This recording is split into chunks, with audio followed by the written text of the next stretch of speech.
So we're going to place our first stitch now. Remember that this red 498 corresponds to this triangle. We saw this on the key. And we've got our center point here, so we can see that this is 3 stitches along. So we've got our center point here. So this is the first stitch. The second stitch would be here. And so it means we're going to start the third stitch, which is this one here.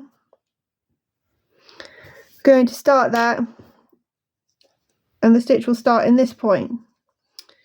So put your needle up through, come through the hole. So you're not piercing the fabric, you're just stitching through the holes.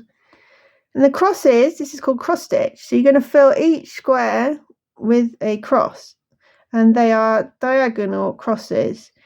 So for the first one, we're going to come up and I stitch my crosses. I stitch my underside cross diagonally up to the right, and I stitch my second arm of the cross diagonally up to the left.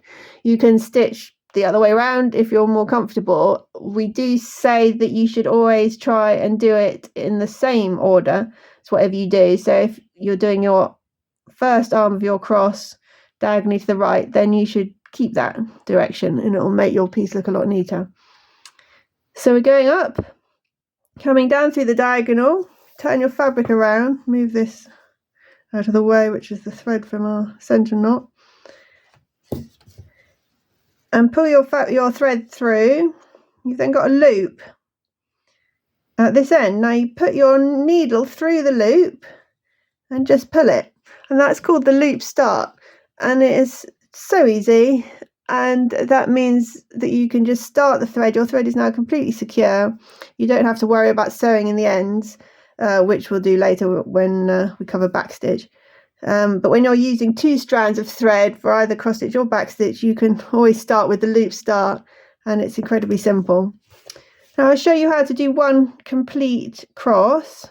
So we'll come back in at the bottom right corner of the square, pull that thread out, and then come back down at the top left, and that forms one cross. And so each square on our pattern is going to be just filled with one of these crosses, as shown according to the colour dictated by the symbol.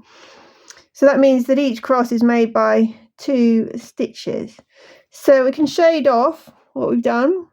So I'm going to shade it. This makes it much easier to keep track of where you are on the pattern if you colour it in, because it's a digital pattern. You don't have to worry about colouring it in. If you want to stitch it again, you can always print it out again.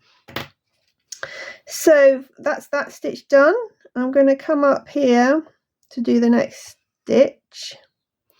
I'm then going to show you how to stitch across in rows, because we don't normally do a single stitch on its own like that. We'll normally do a row of half stitches and then come back again. So we'll do that in the next video.